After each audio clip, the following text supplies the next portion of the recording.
আজ আমরা চলে এসেছি সোদপুর পানিহাটির সাই বাবা মন্দিরে। এই মন্দিরে আপনারা ট্রেনে আসতে পারেন, আবার বাস বা অটো করেও আসতে পারেন।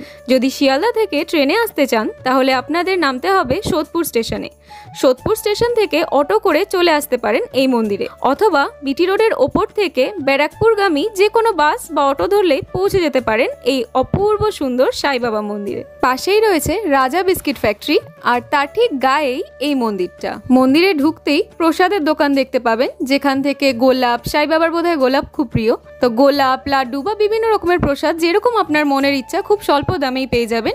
সেখানে জুতো রেখে প্রসাদ নিয়ে ঢুকে যেতে পারেন মন্দিরের ভেতরে পুজো দেওয়ার জন্য। মন্দির খোলা থাকে সকাল 6টা থেকে 12:30, আবার দুপুর 3টে থেকে রাত্রি 8টা পর্যন্ত। মন্দিরটা প্রতিদিনই খোলা থাকে, তবে প্রত্যেক বৃহস্পতিবার এখানে অনেক বেশি ভিড় হয়। মন্দিরটার পরিবেশে অদ্ভুত একটা জাদু আছে, অদ্ভুত এক মায়া, যেটা আপনাকে খানিকক্ষণের জন্য চিন্তা, ক্লান্তি সব কিছু থেকে দূরে করে দেবে। এখানে আসলে পরে বাড়ি ফেরার কথাই ভুলে যাবেন। মনে হবে খানিকক্ষণ চুপ করে বসি, বাবার মুখদর্শন করি, আরতি দেখি, আর তারপর অনেকক্ষণ পর তারপর বাড়ি ফিরি। বাবা যেন সব জানেন, সকলকে দেখছেন, 2 হাত তুলে আশীর্বাদ করছেন তার সকল ভক্তদের। বাবাকে পুজো দেওয়ার পর ওখানে লাইভ ভজন হচ্ছিল, সেটা শুনতে আমরা খানিকক্ষণ বসলাম।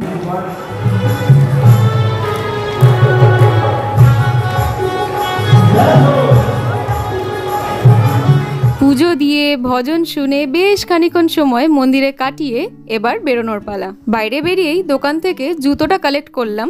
আর আমার মা যে কোনো মন্দিরে গেলেই একটা কিছু আনে, আইদার আমাদের গোপালের জন্য বা যে কোনো শোপিস শোকেসে সাজিয়ে রাখার জন্য। মন্দির থেকে খিচুড়ি ভোগ দেওয়া হচ্ছিল, তো আমরা খিচুড়ি ভোগ খেলাম, তারপরে খেলাম দই বড়া। ফেরার পথে আমি কিনলাম এই ইয়াররিংটা, আর মায়ের তো ঘরের জিনিস টুকটাক দরকার লেগেই থাকে। মা কিনলো বেডশিট, আরো টুকটাক ঘরের কয়েকটা জিনিস। যেহেতু সামনেই পয়লা বৈশাখ, তো নিজেদের জামা কাপড় কিনলাম, সাথে ঠাকুরের জামা কাপড় কিনলাম, ঘরের জিনিসপত্র কিনলাম, আর তারপর আইসক্রিম কিনে এবার স্টেশনের দিকে রওনা হলাম। Thanks for watching.